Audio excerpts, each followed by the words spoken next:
We recording? We are recording. Awesome. I'm gonna pour myself a drink because I need one. So, Thursday night, I'm sitting in here going about my business as usual, and I hear this loud bang. Followed immediately by the sound of rushing water. Well, that's not good. So I sprang from my desk to see what was the matter. I know where to look. I go into the machine room and I find there that the PVC valve from the hot water heater has snapped. I don't know if you can see that, but right there, that piece, that's not supposed to move. That is not supposed to move. It cracked and flew off, and the hot water heater is merrily venting hot water all over the floor. So the first thing I do is I shut off the water supply from the well, because otherwise our well will just keep merrily pumping water into the house forever. And the second thing that I do is turn off the gas, because propane's fucking expensive, and I'm not going to be paying to heat hot water that is just going to end up on the floor. So anyway, I have a cap that can fit on to a standard hose type connector like this. So I put that on there to reduce the flow of water as much as I could. And it didn't do that great, but it did do well enough that I could get hold of a plumber and get him out to install a brand new hot water heater. So yeah, that was fun. Almost $3,000 later.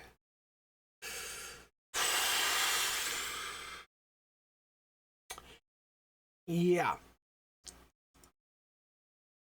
So I have no money for the foreseeable future.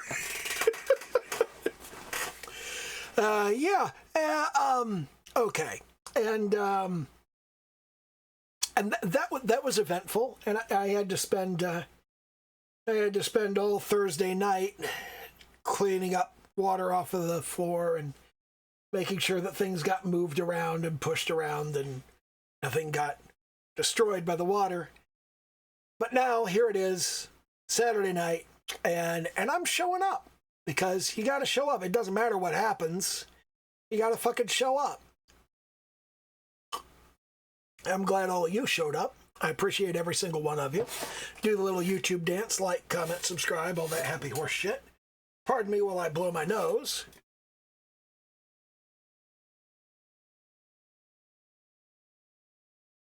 There we go. And I had a thing I wanted to talk about tonight, which I am going to basically get straight into. There are three words that a lot of people use interchangeably that I think need to be treated very, very differently, and those three words are exercise, study, and practice. An exercise is when you do something, it's when you do one of the component parts of what you're trying to do over and over and over again so you can get good at it. But it's a very abstract component part. Like, the example that immediately comes to mind, and I don't know, probably because I'm using the word exercise, but it's from back when I was in school and I had a physical education class with a coach named Mr. Silverstein. And at the time, I just thought Mr. Silverstein was a sadist. Because what he used to do is he would have us all line up along one wall of the gym.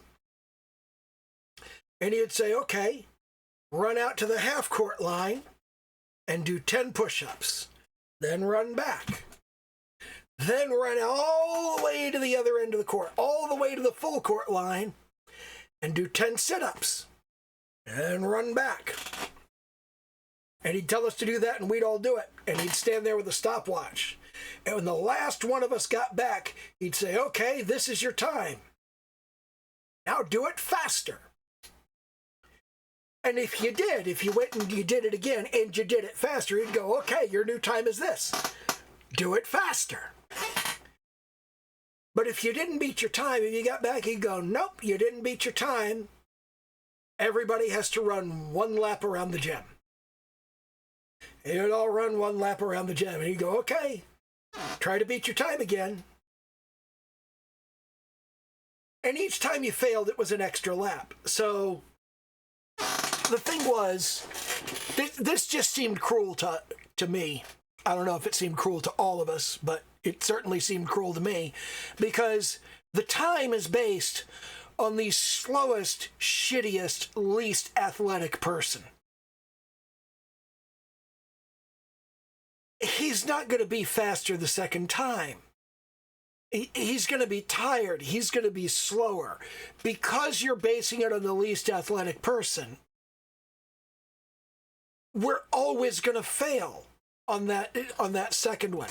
And we're always going to have to run the lap. And each time we failed was another lap. So we'd do it the first time, he'd tell us our time. We'd do it the second time, we had to run a lap. And then we'd do it a third time, we'd have to run 2 laps. Then we'd do it a fourth time, and have to run 3. And a fifth time, and have to run 4. And it was really obnoxious, because everybody's mad and frustrated and tired and sweaty. And it's just all of this shit. And every single time, you got to run 5 wind sprints. That's the whole half court, full court, half court, full court. One round of that is called a wind sprint. And typically in between those, you have to, usually when I had a non-sadistic gym teacher, you ran to the middle of the gym. You ran to half court and you picked up a ribbon off the ground. Then you ran back, and then you ran to the full court and you put the ribbon down on the ground. And you had a little stack, you had a little pile of ribbons, and you would have to do that, and you would see what your time was. All right, your time was this many minutes. I don't remember how many fucking minutes it was. I was a kid, it was ridiculous. But you would try to beat your own time. You would try to come back and go, all right, I'm finished. Okay, this is your time. Hey, I'm finished. Hey, this is your time. I was never top of the class or even the middle of the class. I was toward the bottom of the class. I was just never dead last. Dead last was always somebody who was big for his age, like tall, and overweight, and wore glasses every single time. I was small for my age. But it was always the guy who came in last was the big, heavy guy with the glasses. And I look back on that and I go, that guy probably has a medical condition. Like, chances are very good he had a medical condition. But every time we did this for Mr. Silverstein, the outcome was you do 5 wind sprints. You do 50 push-ups. You do 50 sit-ups. You run 10 laps every single time. And the whole time, the entire class is blaming it on the slowest, shittiest, least athletic guy. Which just seems cruel. But I look back on it and I go, you know what? Those are the component parts of a basketball game. You got to run up and down the court repeatedly. You got to run down here and change direction and run down there and run down here and change direction and run down there. And you got to lean down to get the ball. You got to build up your arms so you can shoot the ball. You got to build up your core so you can guard when people are trying to shoot the ball. And you got to have the endurance for running the laps to be able to last the entire game. And I look at that and I go, that's all the elements of a basketball game, just all in isolation. Those are all the individual elements that you need, but that are shitty and stupid and nobody ever practices them. And you put them all together and you make an exercise out of it so people develop those skills and those talents and those abilities so that you have the speed and the stamina and you can change direction and you've got the strength in your arms and you've got the strength in your core.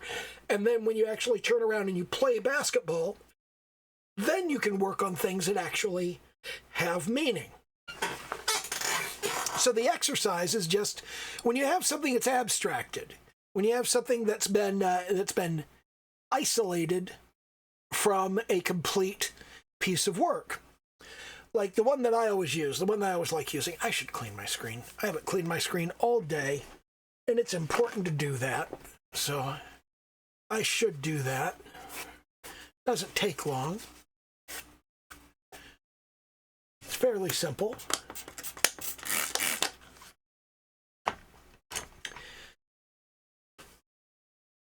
And I do need to warn you that today's stream, the art portion of today's video, is going to be kind of cringe. But it's necessary. And it's necessary to be cringe in public to communicate to other human beings that being cringe is just fine. And you should go ahead and be cringe. Because fundamentally, being cringe is just about doing a bad job at something, but thinking you did a good job at it. And that's really what being cringe should be. But a lot of people are just like, ooh, you did something that looks bad in public. Ooh, that's cringe. Not if you know it looks bad. I know it looks bad. It's not going to be a problem for me. It's going to be a problem for you if you think it's cringy. But here's an exercise that I do fairly frequently. Let's make sure I have everything set up properly. There we go. So I'm using the horsehair brush at a size of 8. And here's what you do. You put a dot on one end of the paper. And you put a dot on the other end of the paper. And then you come down to the other corner. You put another dot and another dot. Like so. And now you put a third dot somewhere in between them. It can be anywhere, but you don't want to put it straight in line. You want to put it off to the side somewhere like that. And now you draw a smooth curve that leads through that.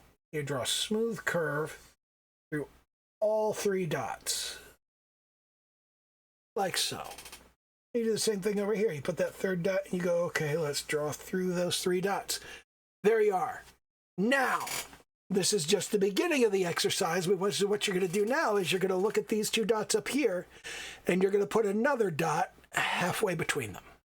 And you're going to look at these 2 dots, and you're going to put another dot halfway between them. And you're going to look at these 2, and you're going to put a dot halfway between them. And then you're going to connect those 3. And in this particular case, that ends up being very nearly a straight line. All right, that's pretty cool. Do it again.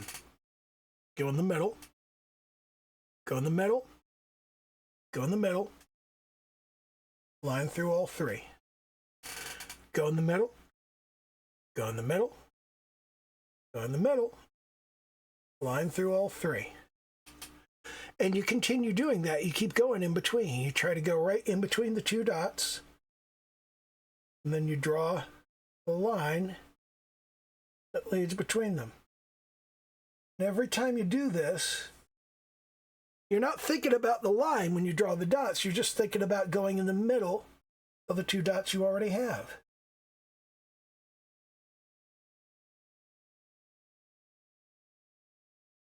And you're thinking about going smoothly between your 3 lines. Between your 3 dots, rather. Now, the reason you're doing this is because eyeballing the halfway point between 2 points, you're going to do that a lot. You're going to be splitting distances in half over and over again throughout your art journey. You will always need to split distances in half. You will always need to go, what's right between those 2? What's right between those 2? Between those 2. You're going to need to do this over and over again. So you're practicing that halfway point over and over again. And similarly, you're frequently going to have to draw a line from point A to point B with a curve that passes through point C. So you should practice that.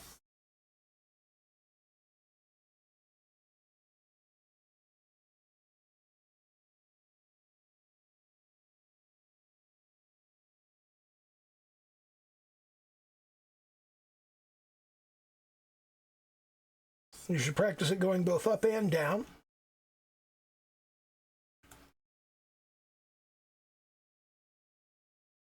And ultimately, you'll be able to do it going in either direction. And the whole reason you're doing this is so that when you need to draw a line that goes through from point A to point B and that curves and passes through point C, you'll always be able to do that. You'll go, okay, I know how to do that. Point A, point B, point C, boom, there it is.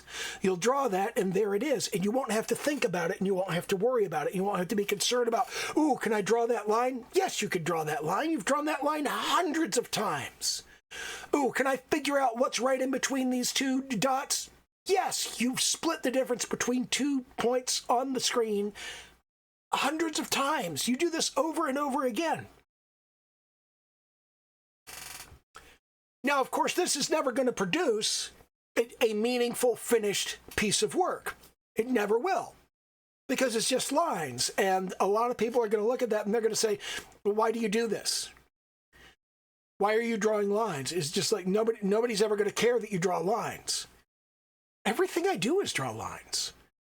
Everything I do is look at distances and draw lines from point A to point B. Putting the points in the right place and drawing the line to connect them, that's like all of drawing right there. That's all of your line art, is finding the points and drawing the line to connect them. That's all it is. That's all it ever is. And practicing that is helpful.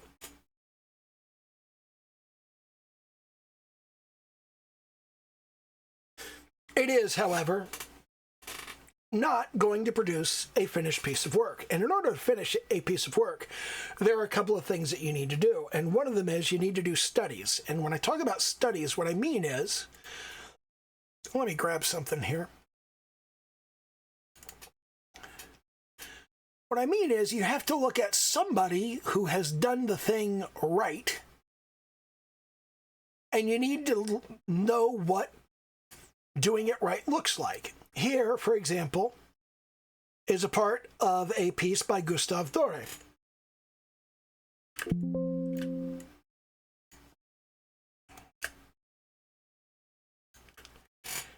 He's done a very good job on this particular piece. And you can really see the dynamics of the one character strangling the other. I think this is supposed to be Cain and Abel. I don't remember exactly.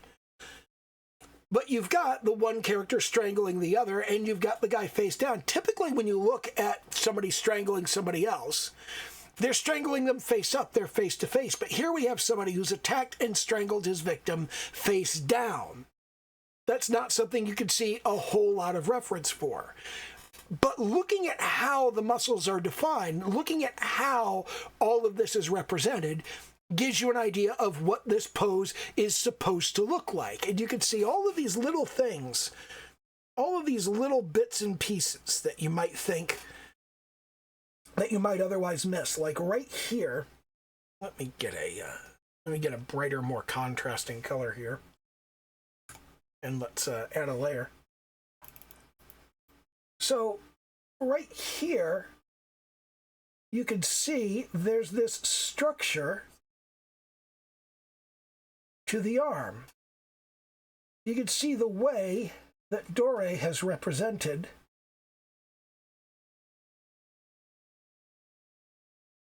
the structure of the forearm.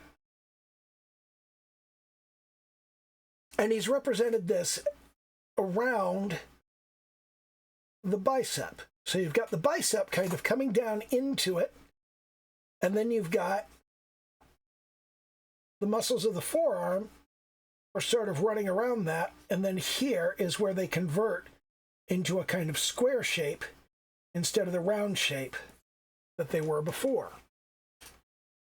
And being able to simplify that, being able to see how that works. Here's the tricep here. Here's that cut in the tricep. Here's the forearm muscle wrapping around. Here's more forearm muscle wrapping around. Looking at how someone else has done things can show you how things are done right. And being able to see how to do things right is important, because you can't do things right unless you know what right looks like.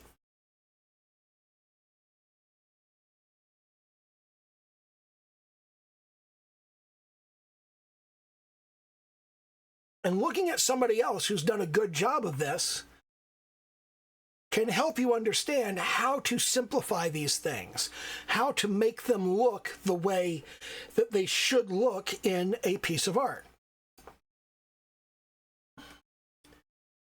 And typically what you would do is you would try to draw the thing from reference. This is part of doing a study.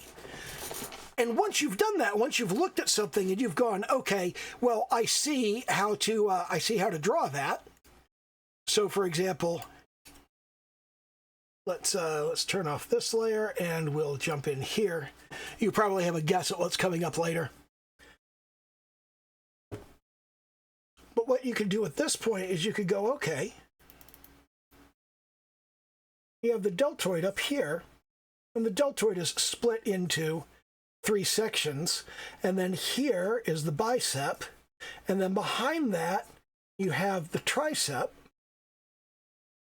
and then below that you have these muscles of the forearm, and you have the whole thing where it's wrapping around and they're nested. And you'll see that same kind of structure happening over and over again. And you can practice that sort of, here are these 2 heads of the forearm muscles, and then they come down here and they kind of flatten out. So they're bulging up in this area. But down here, they flatten out. They bulge up here, but then they flatten out into this space. And then that right there will be the back of the wrist, leading into the hand.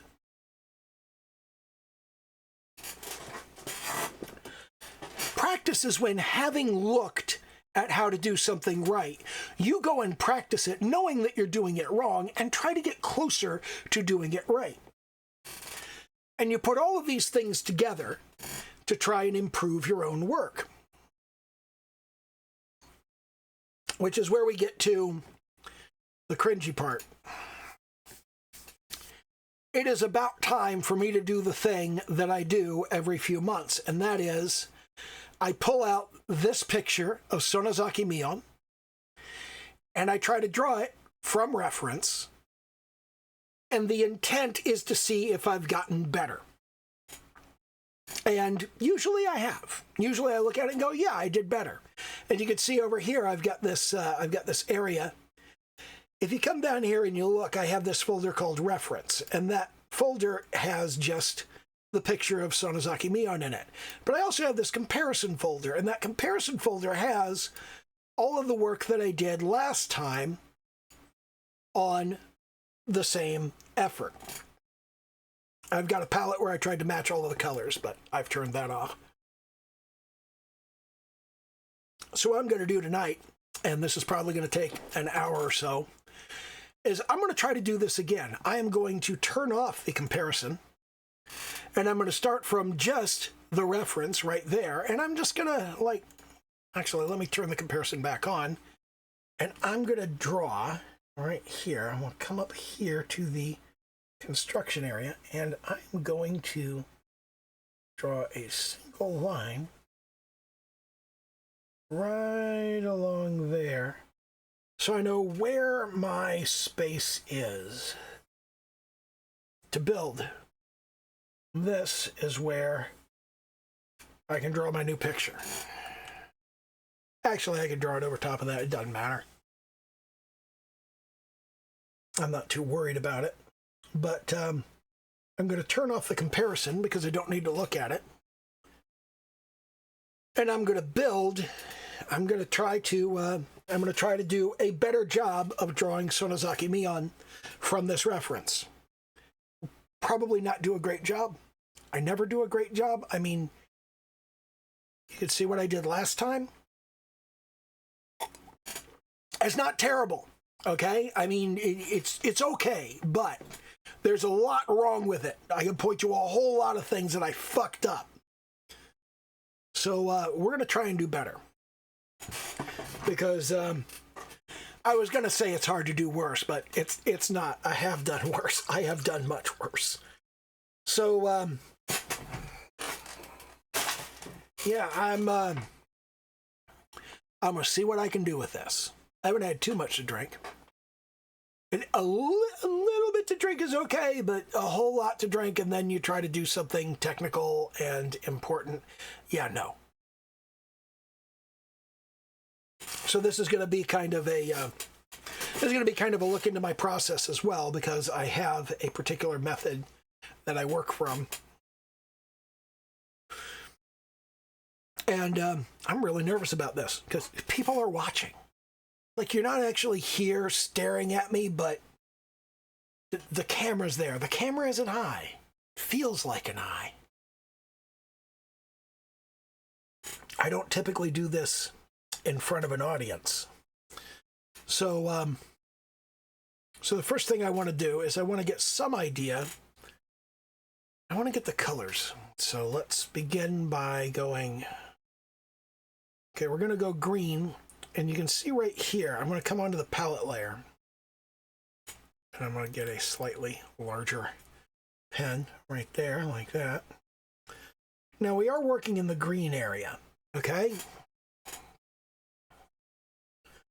But when you're matching colors, and the reason I'm doing this over here is because I'm trying to just kind of look at the color and look at an area of the canvas and go, okay, we're gonna make that color. We're gonna make that color right there.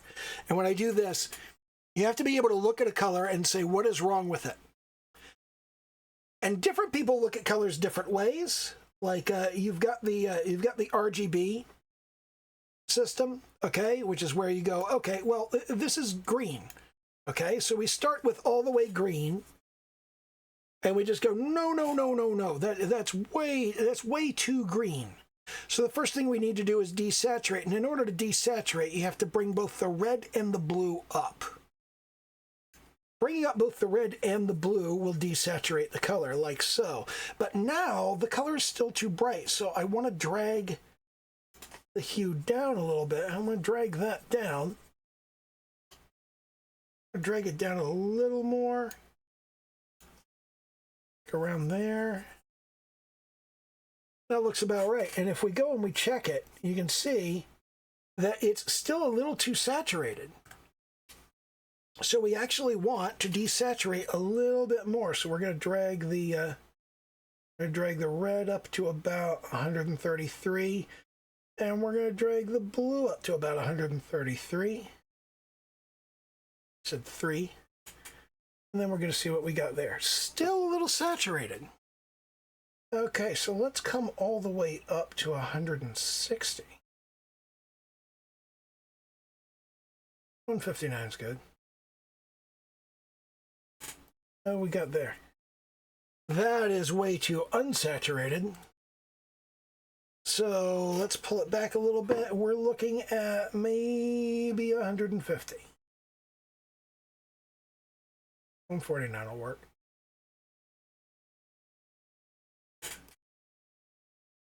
That's close. That's very close. Like, you could see the difference, but it's not so obvious right on top of it. I think we need a little less green.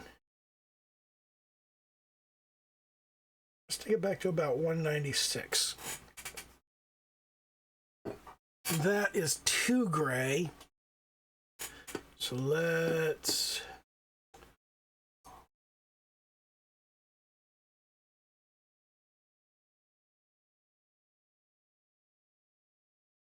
$210. Getting close.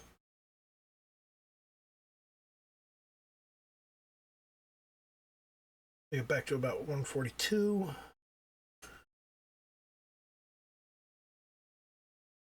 Now we're getting fairly close. So let's say that's close, and then we'll do the forbidden operation of right-clicking it to see what it actually is. 133, 206, 160. And what did I have? I had 141, 211, 142. So what I missed there is that this is more blue.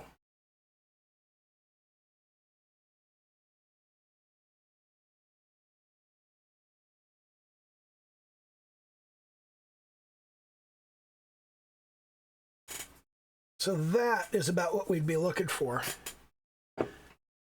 And I got around this area, 142.11, 142. It was actually 133, 206, 160. I'm close, but I missed that it needed to be more blue. Regardless, I am going to stick with the color I just matched. Because part of my goal here is I want to get better at matching colors. Let's get all of that out of there. Okay, and again, let's get all of that out of there. So now I want to look at this and I want to go, okay, I want the shadow color. And in order to get the shadow color, we're going to do the shadow color from a different perspective. We're going to do this from the CMYK perspective. Now, working from CMYK, this is cyan, magenta, yellow, and key. All right? Working from this perspective is the way that you work with ink. It is typically the way you work from it's the way you work from a printing perspective. So we've got heavy cyan. We're going to put that way up there, but we also want to decrease the yellow, and we want fairly low black. That's too much. That's not enough yellow. We're going to do that right around there, and the magenta will desaturate a bit. Bring that up around there. Let's take a look at that. We actually want to use the brush and not the... See what we're looking at there. That is too dark, so let's pull the key down a bit. Let's work from that. That is too saturated, and we want to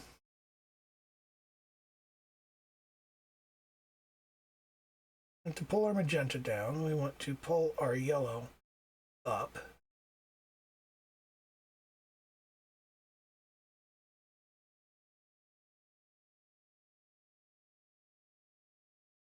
Let's bring that yellow over around here, and maybe we bring the key up a bit. Let's see what we have in terms of that. We're trying to go for this right here, and it is not dark enough, so now let's see how close we are. We are still not close enough. We're fairly close on that. Let's go a little darker, like right there.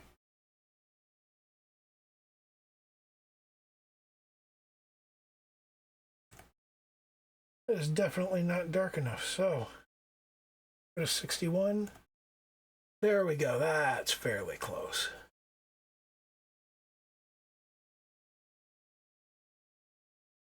So now we've got our highlight right here, because you can see this is about what we got in that area.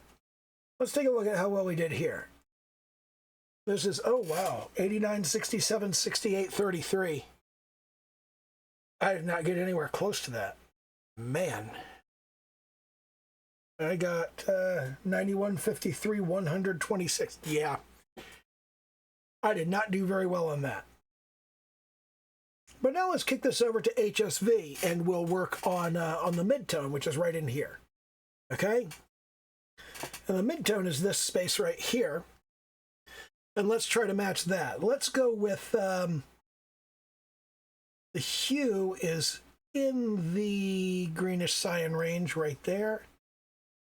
The saturation is fairly high, and the value is also fairly high. Not that high. Let's drop down to that. Getting close, but let's desaturate a bit and make it a bit more green. How are we on that? That looks close. How are we doing? Too dark. Jack the value up.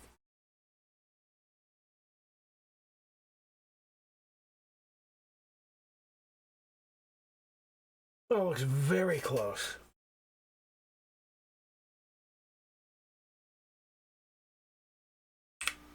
That, in fact, is close enough. So here's our midtone.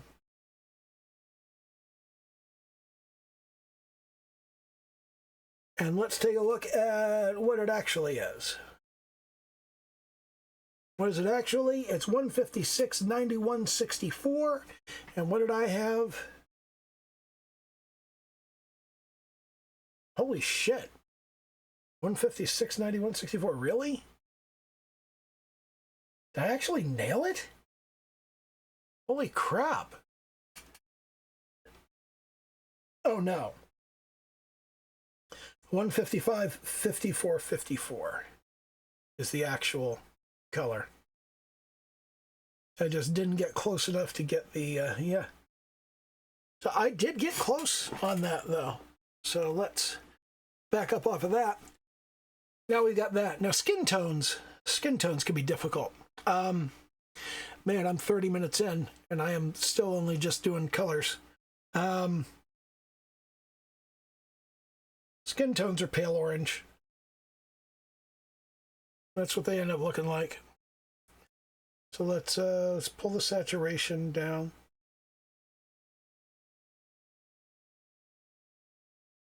Pull the value up. Put a little more pink. Not that pink.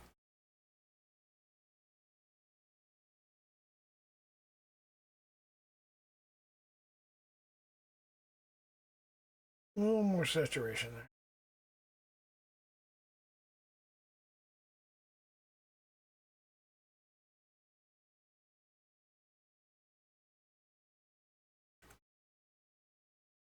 A little more brightness. There we are. That's good. So that gives us a good skin tone, and going for the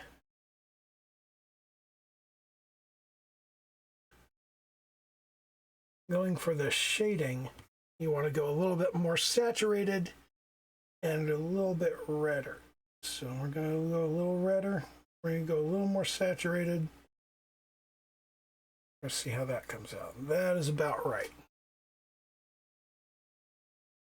So there's our shade color for the skin. Highlight color for the skin is almost pure white, but not quite. So we drop the saturation. And we come in right there. Still too saturated. Drop the saturation.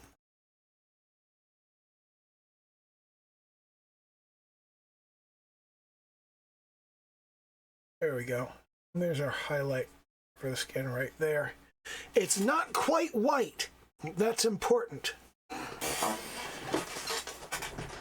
So we're going to turn around and we're going to do this. This is going to run long. This is definitely going to run long. But it's important that it runs long.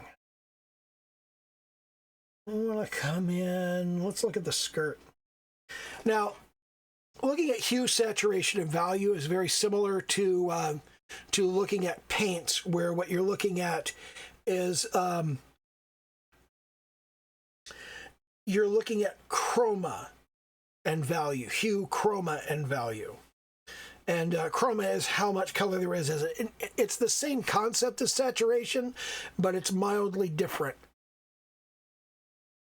It's just like it's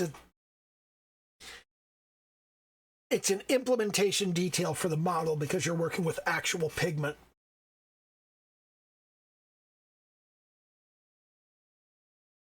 A larger space to sample that from, because I will use the eyedropper to sample once I'm actually in there doing this.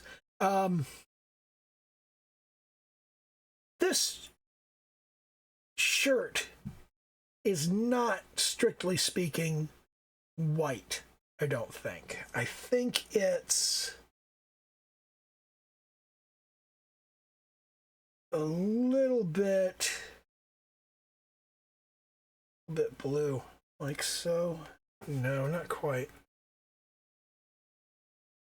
It might be a slightly warmer.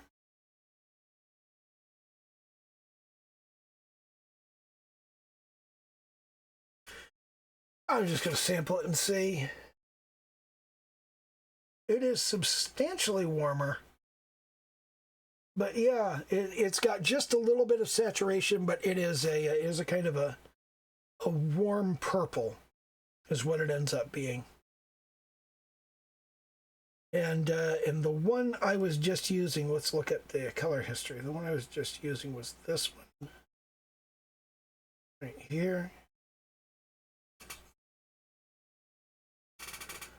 Yeah, that's too warm. That's almost the exact opposite of the color wheel. It should be more like that.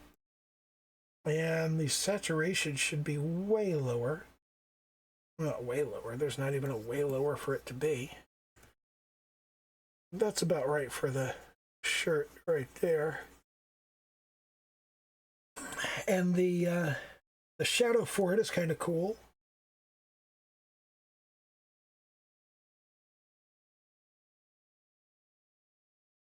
Something in the purple range. That's too dark. Around here.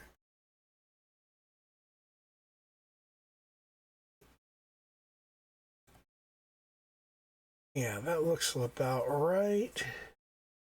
Let's take a look at that. 263, 166. And what do we actually have? 248, 1270. Huh. Not bad. Not bad. I did okay on that. Then we got this little salmon pink color over here. We got this gold color right here. We got this golden yellow, which is just on the edge of orange right around here. And yeah, looks about, no, more saturated than that. Maybe like that. That's a little bit too dark. Let's go bright. Still too dark. That's not bad. Could be a little oranger, actually.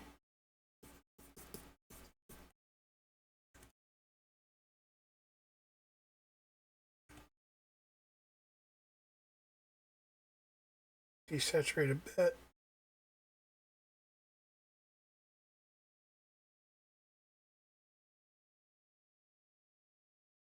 Still too dark. Was that still too dark?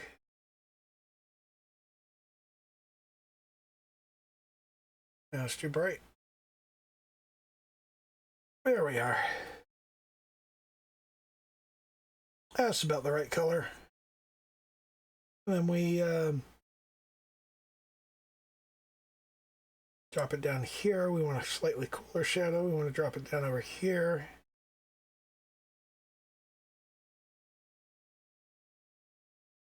Way too dark. Not bad. Get up a little more. There we are. There's our shadow color. And we actually do have a highlight color over here, so let's kind of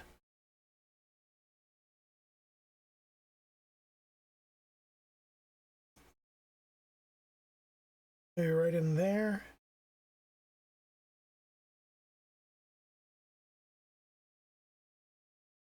Right in there, perhaps. That's too green. Needs to be oranger.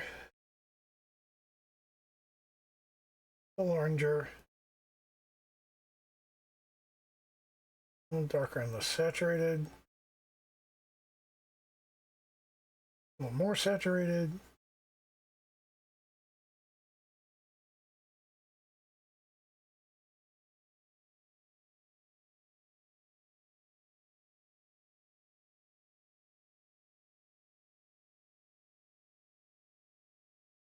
Yeah, that looks good. I'm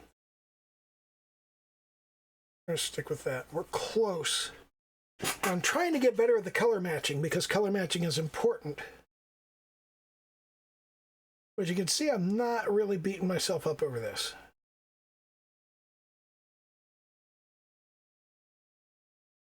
Somewhere around there. Too dark.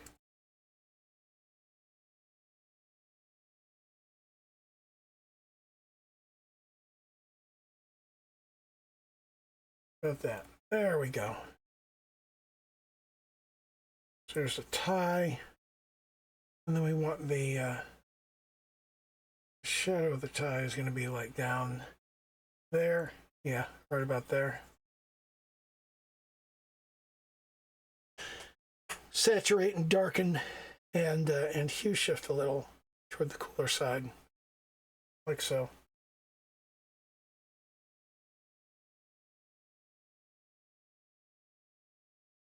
Okay, now we've got the pink of the skirt.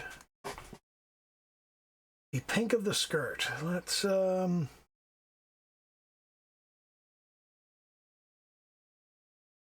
little more magenta. Saturated. Something like that. Ooh, that's too blue.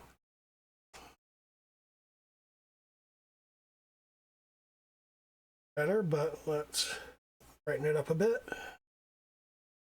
Desaturate it a bit. There we go.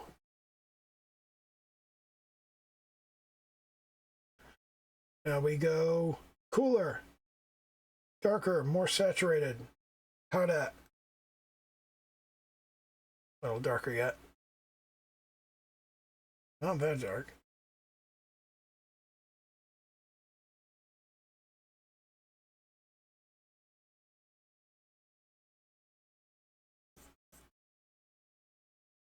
Saturated.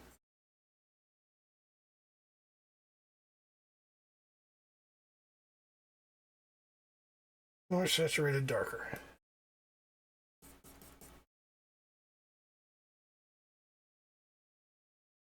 More saturated, lighter. Desaturate a bit. There we go. Well, looks about right. And I lost the original. I think I hit undo too many times.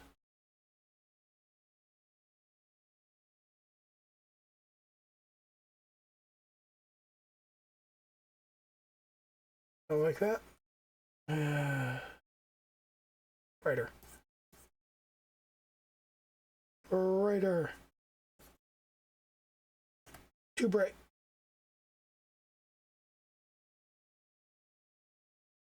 More saturated. Brighter. Brighter.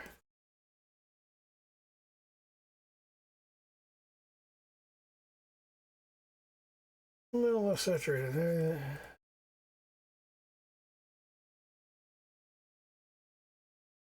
There we go.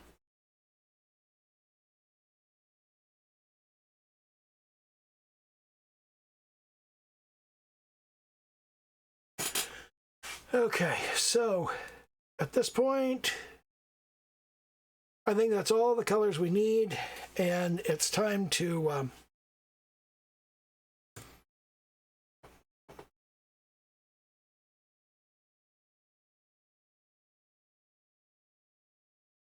it's time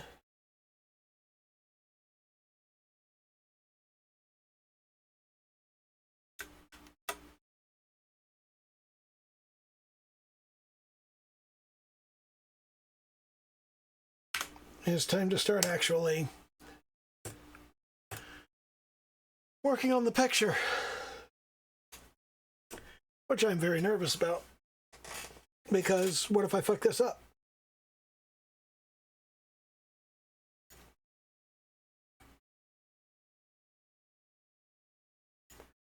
Right here on camera in front of everybody. Lord knows that's never happened before.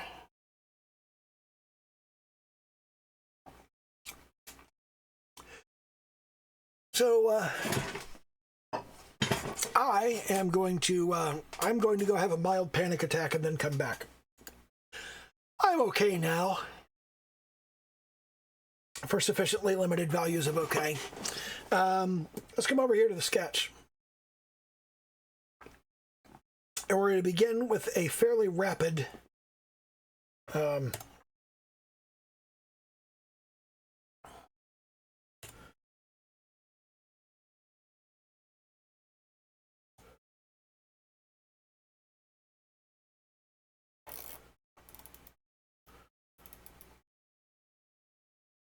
we're going to start with just kind of a construction here.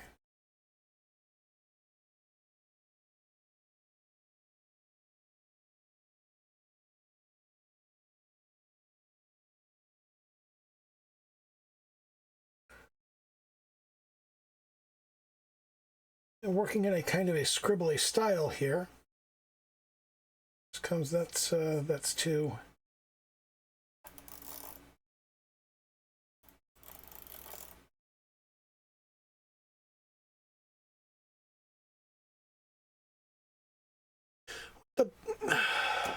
Hold on.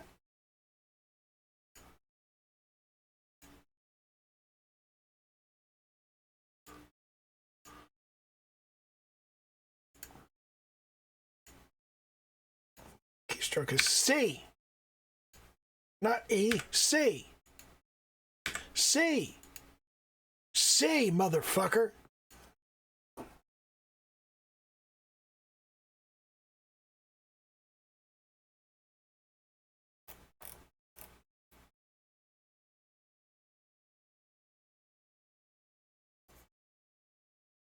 So what we want to do is kind of go from here to here and through here and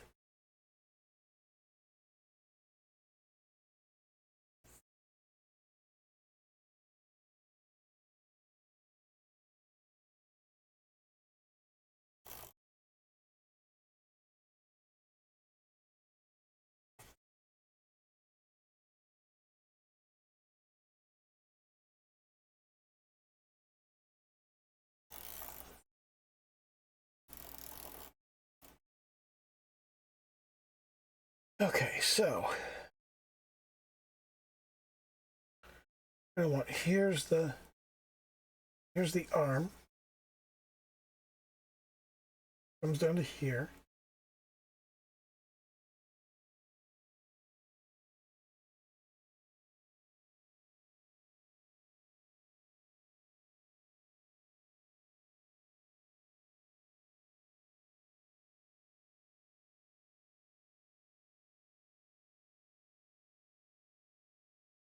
So that comes more or less straight up.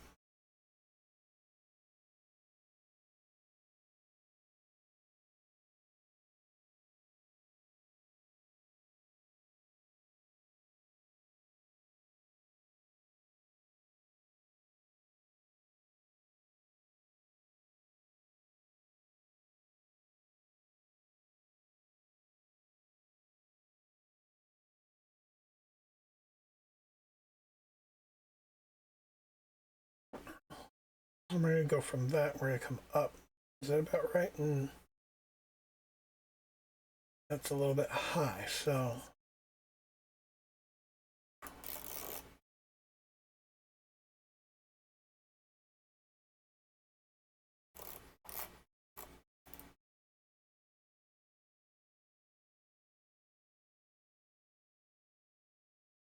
there's kind of the edge of that, and there's the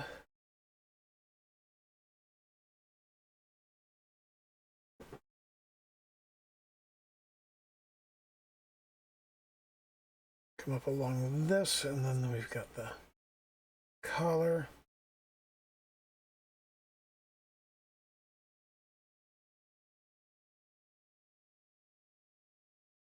We've got the neck poking out there.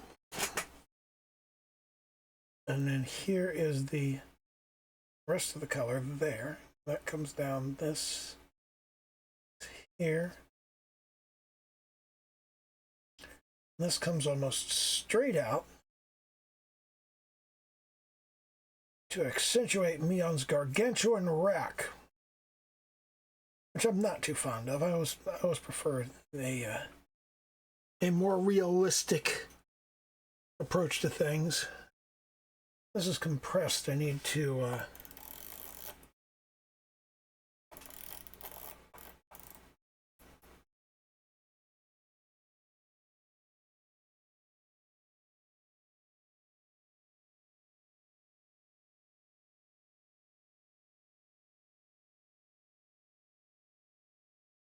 so the form we're looking at here is kind of a kind of that sort of thing.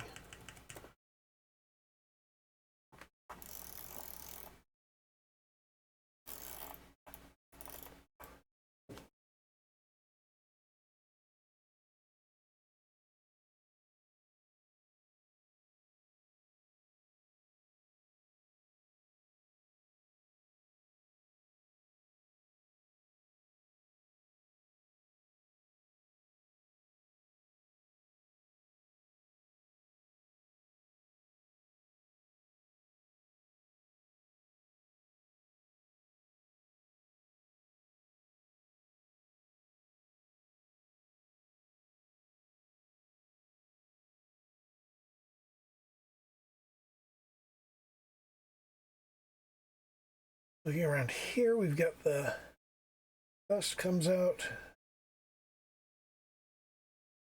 at about this angle and cuts downward across the breast.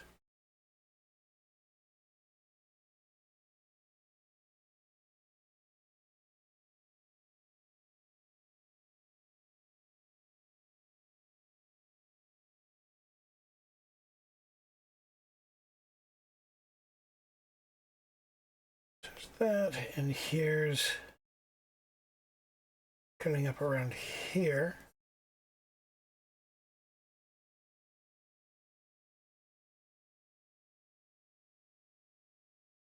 Sort of the edge of that shadow, and this comes up and around here. There's a shadow that runs up through there.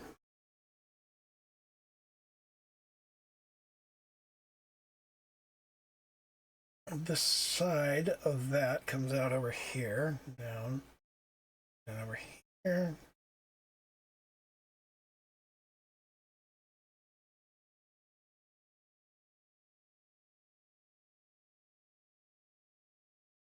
It's too far to the side.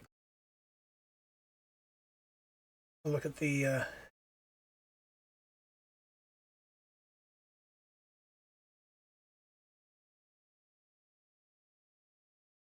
there's this little wrinkly bit there, and then this swoops up and over, substantially past there, up and across. Clear that out a bit.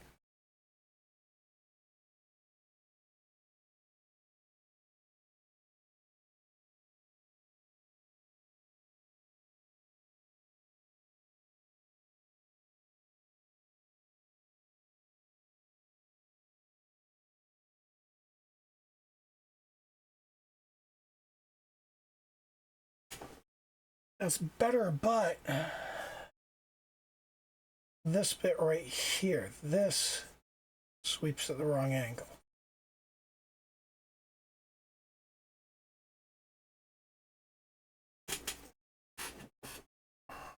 Looking out from here, we've got the sleeve. There's the stripe on the sleeve.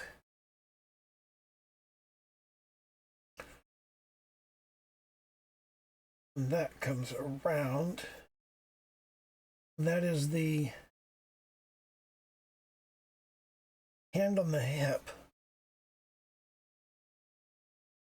That comes directly up to there. You see this little triangle right here, which I have made significantly too large. Like if I drag this down here, yeah, that's too far down. That's too far down. This is expanding downward.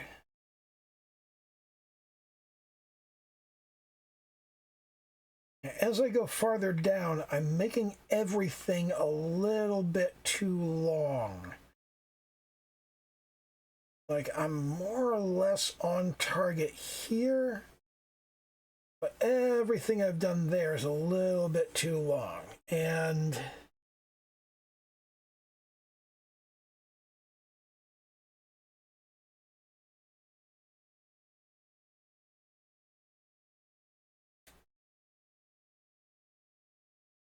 that's too wide, too. I am expanding the image too far.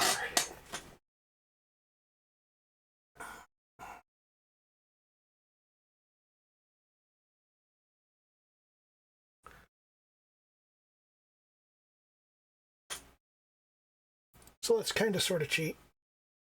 I mean, we're not really cheating, but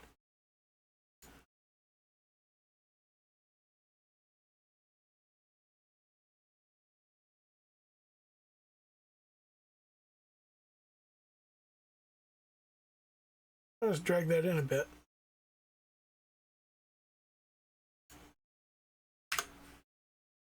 See how that comes across. There we go. That's about right. That's about right. That's still too low. Right there. That should come in right there. So let's...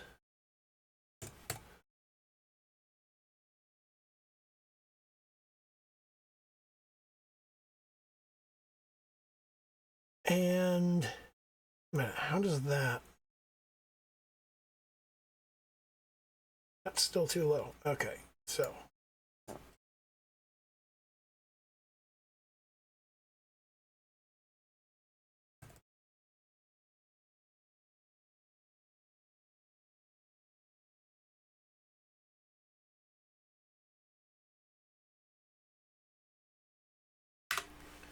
let's see how that comes across.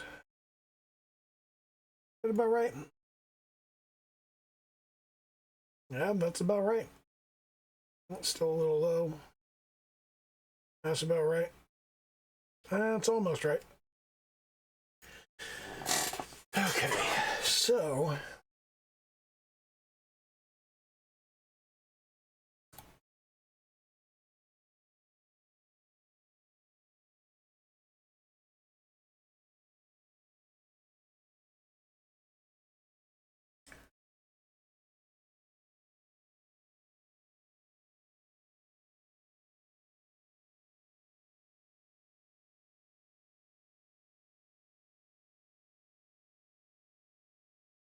that bag's out there. You know, a little...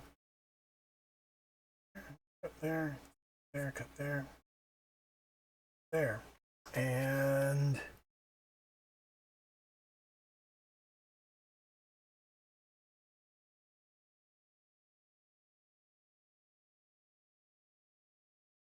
cuts outward to there. Then we've got a...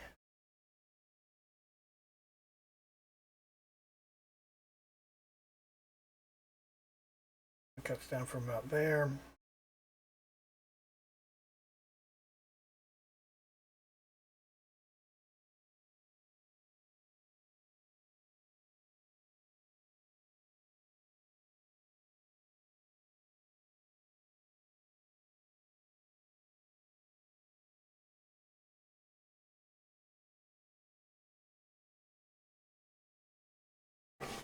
That's not bad.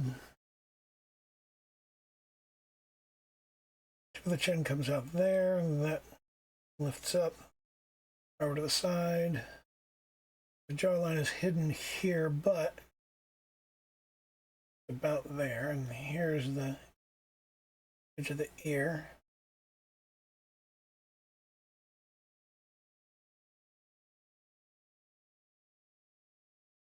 I'm going to go in here.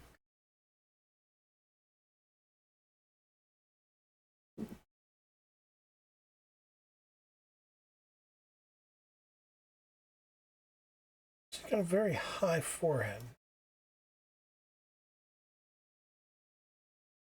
It's fairly common when you're doing young characters because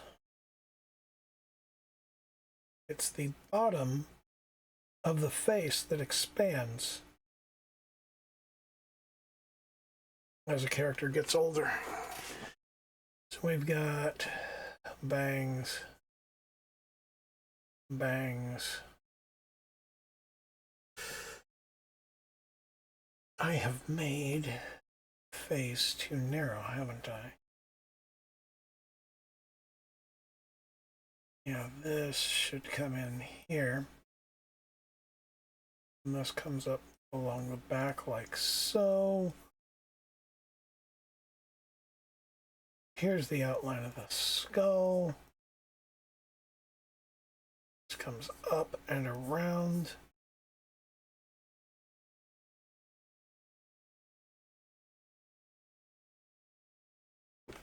Not terrible.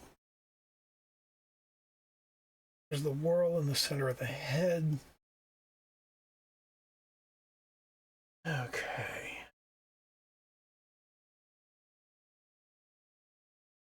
Well, fairly standard rough in here.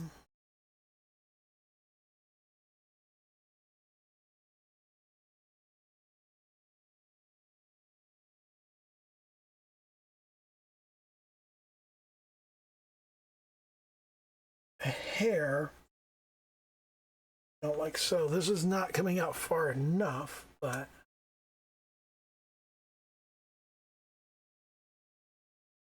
let's get that bit, and we'll make sure we get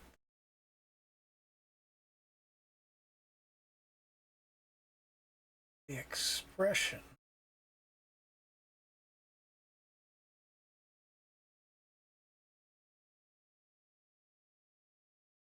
Nose needs to be farther over like so. We've got the eyebrows here, eyebrow here,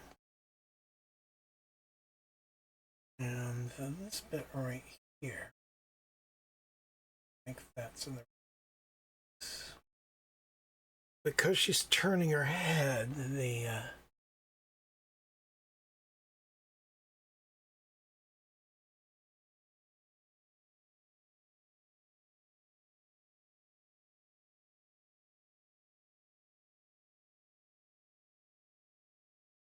kind of goes down like so.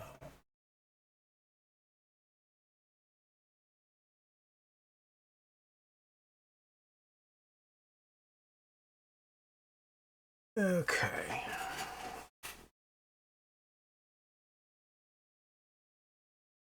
So let's go to construction here.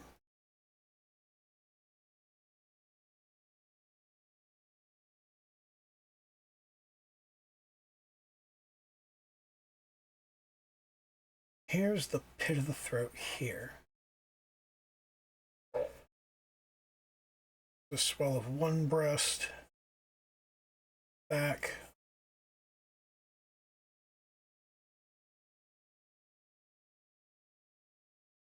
Kind of pull across here.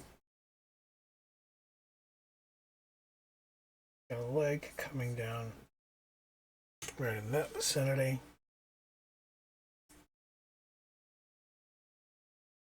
Got a leg coming down over here.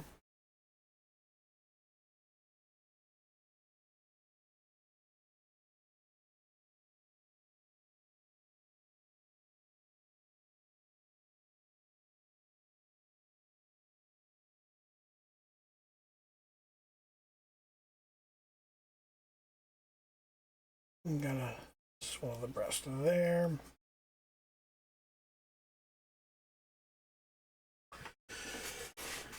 Then we've got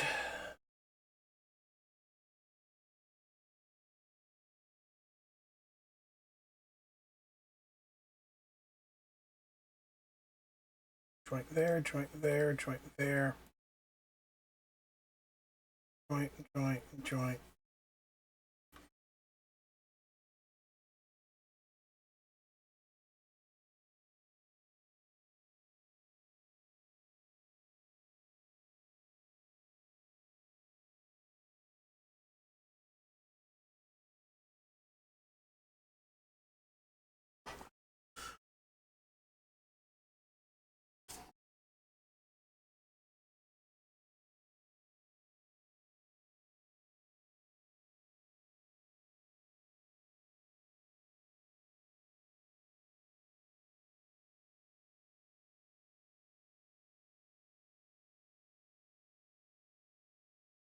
The head is actually substantially larger than that. That's a fairly common mistake people make, is to make the globe of the head smaller than it should be.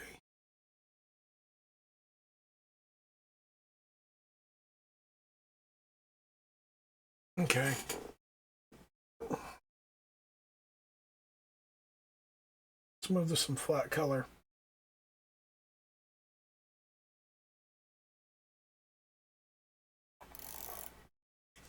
Go fairly large. Now, I go to flat color substantially before most people do. And the reason is that I find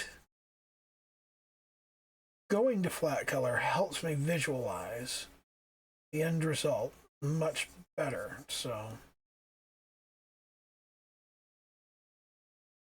just kind of slop it down,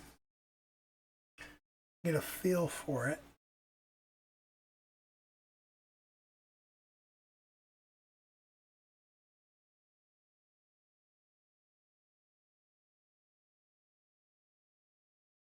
Okay, so we've got the white of the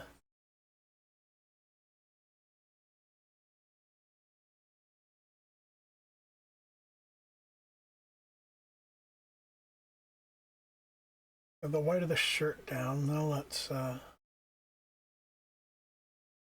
the tie in place.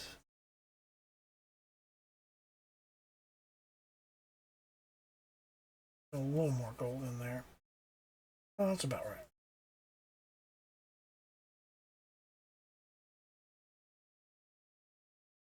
And slopping this in gives me something to work with. I know some people don't really work this way, but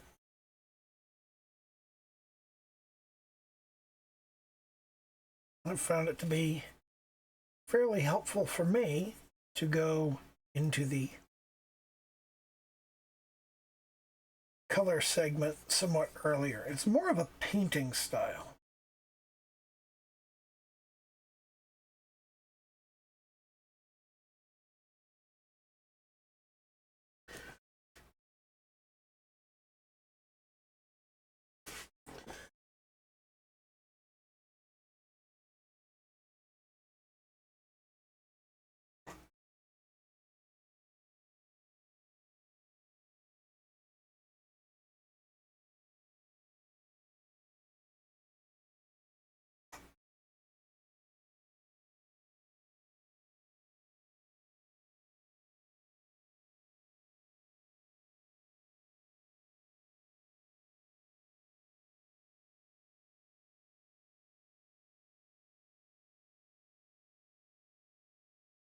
Now, the goal on this is not to be perfect again, but to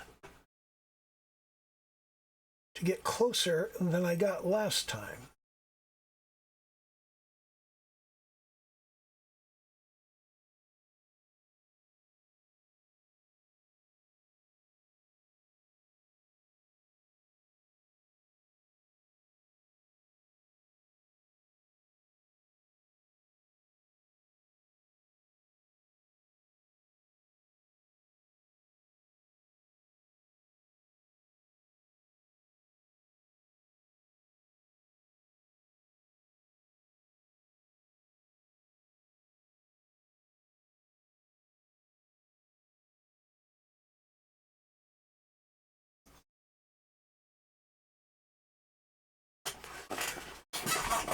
Now, let's get that ear.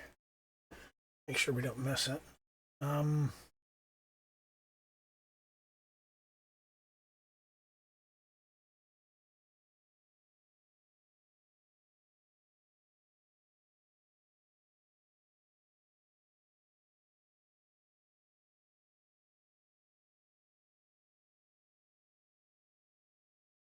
Then we'll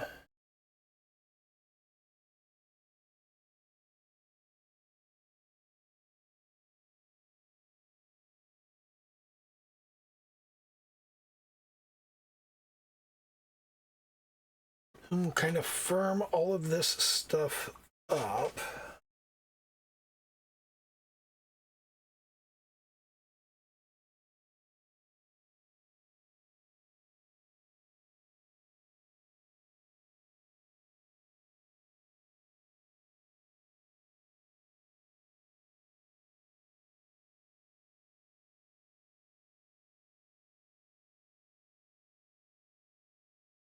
Mm.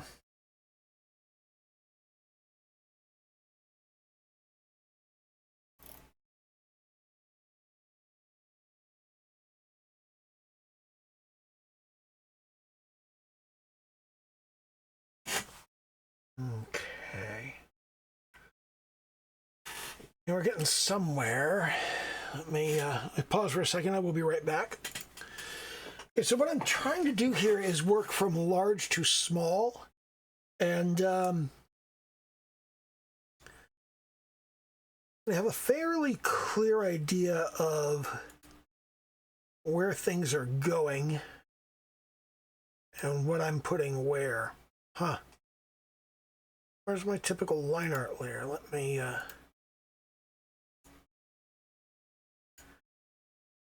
create a new vector layer.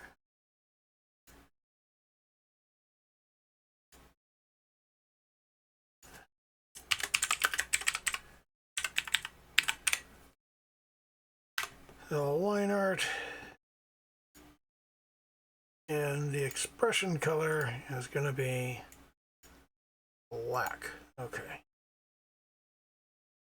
Okay, so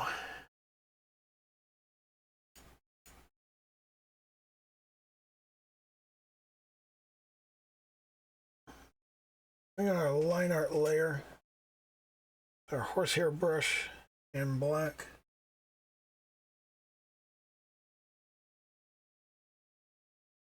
That's way too big.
This is an excellent example of that line exercise.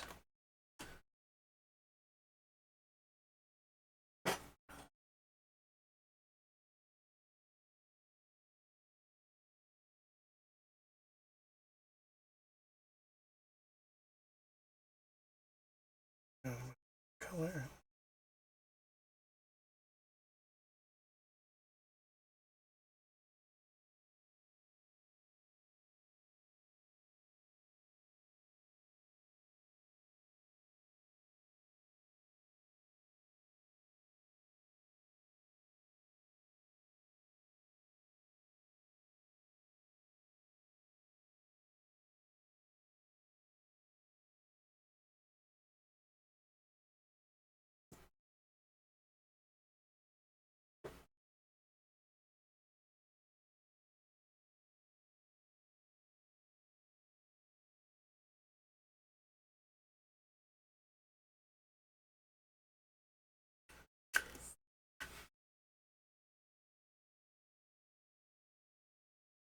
That up a bit. Go back to our line art. And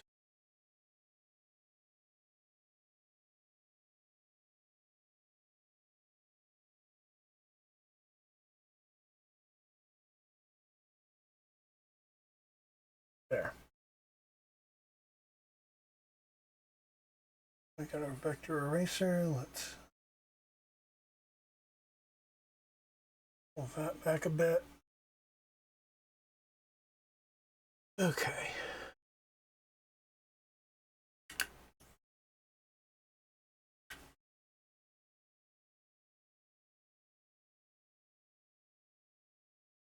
Go back to our brush. Here is where we go out and down.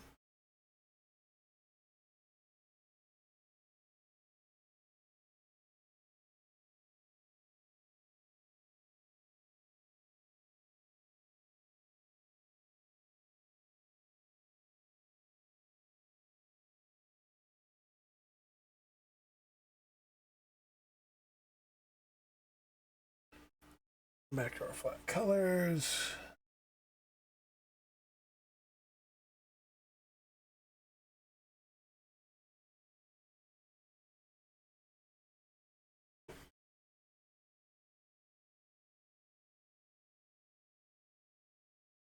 Clean up the space right here.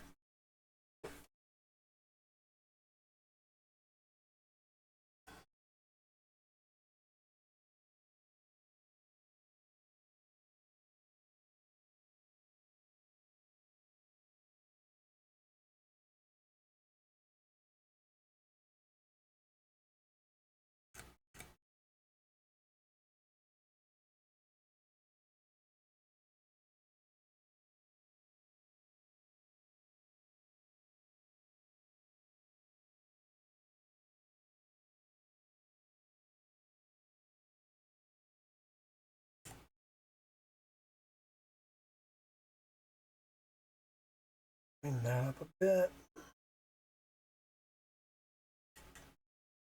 Clean that up. That.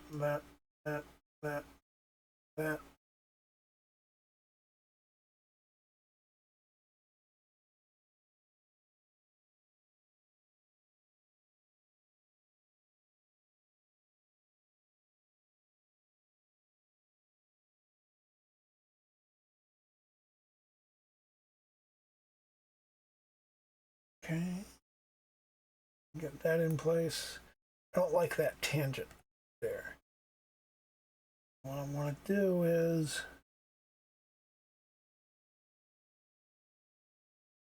pull that out of there.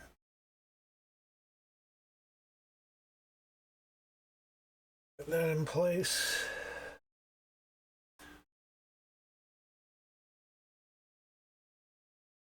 Yeah. Okay, so we want to come out like so.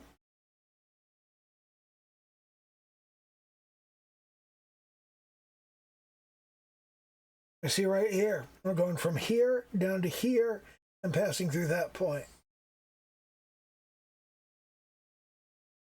The exercise matters. It makes a difference.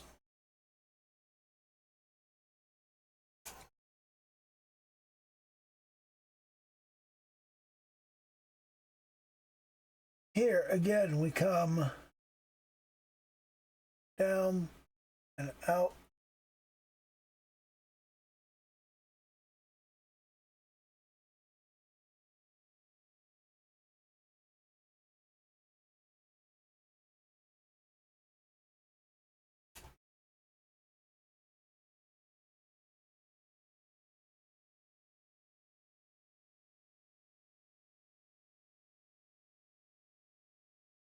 Here is the tip of the tie.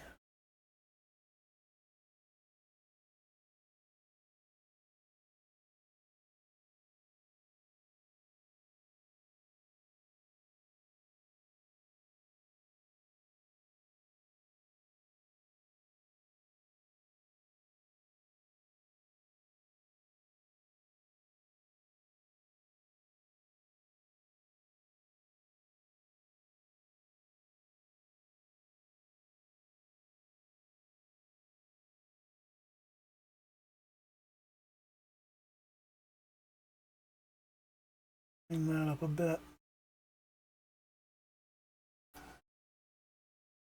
We go back to our flat colors.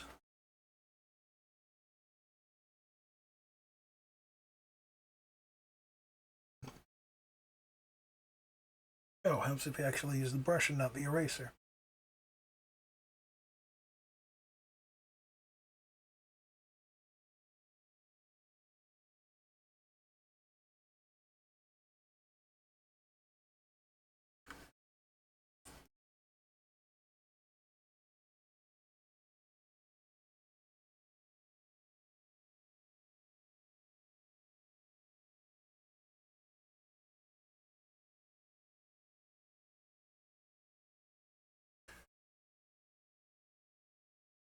Grab that and use it to clean up outside the lines. So.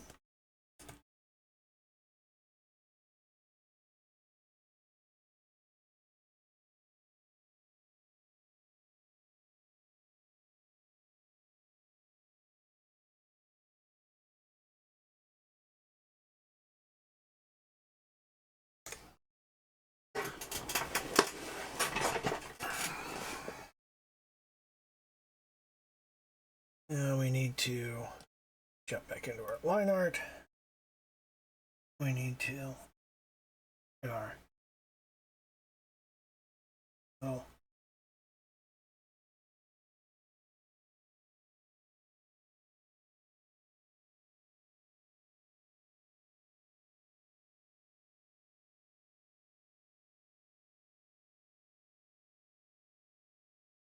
get our little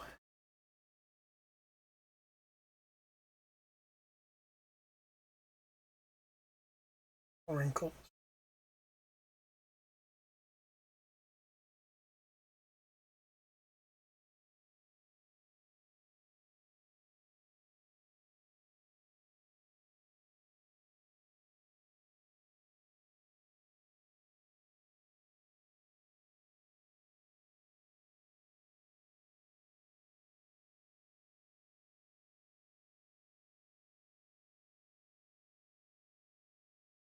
There we go.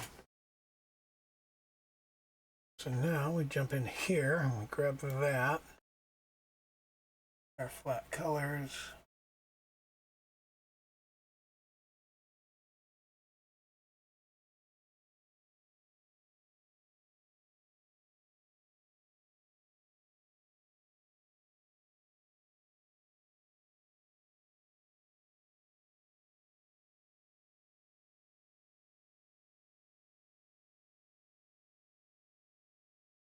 Gradually we firm this up.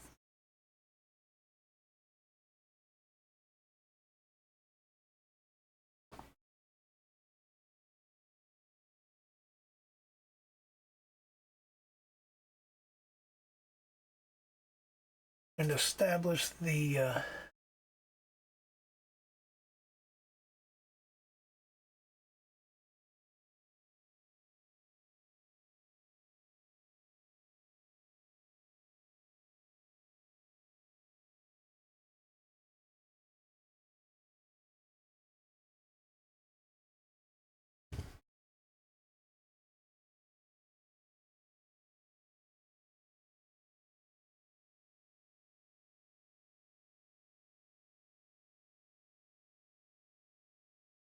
there we go.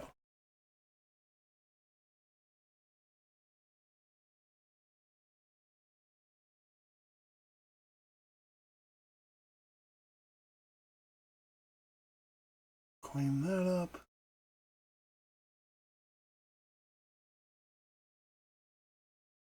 Clean this up.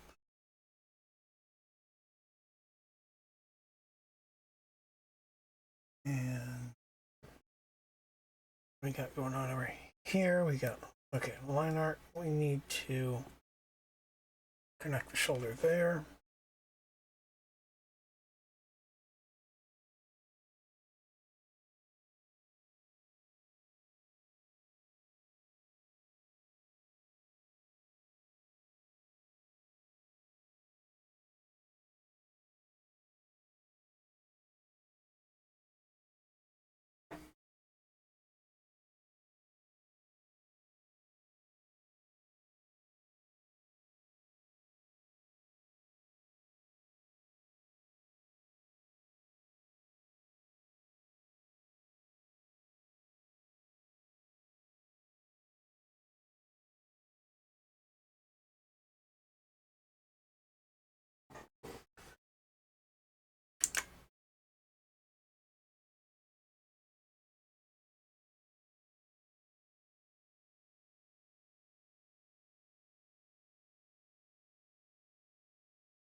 all this work on hands, and I still suck.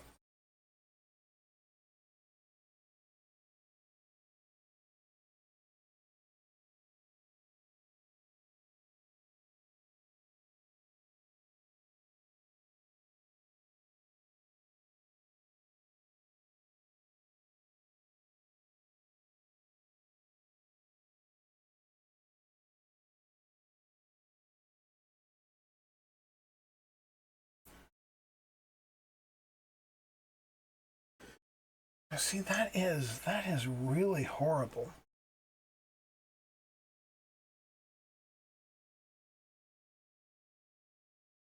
That doesn't even look remotely like it. I'm gonna have to go in and fix that.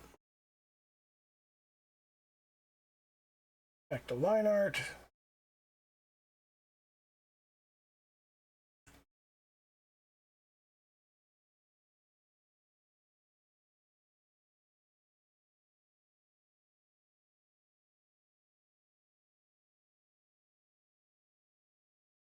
If I turn off my construction and sketch layers, what have I got here? Not terribly bad. Crap, this is an hour and a half. Obviously, I'm going to continue this. I'm not just going to stop here because this looks like crap, but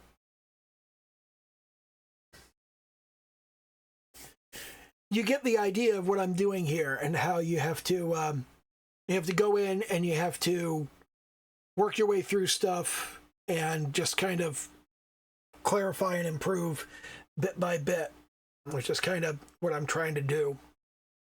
And I'm not doing a great job, but in the end, what I'll do is I will turn on the comparison, and I will look at it and I will compare it to what I've done this time, and I will see which one actually looks better. But for the moment, yeah, I think an hour and a half is enough of this crap. Also, I'm really kind of beating myself up and feeling like crap at the moment, so I'm going to call a halt to this video. Do the little YouTube dance, like, comment, subscribe, all that happy horse shit. But an important aspect of what I've been doing is, because this is all in real time, this should give you some idea of how much time this kind of art takes. It takes a lot of time. It takes a lot of work.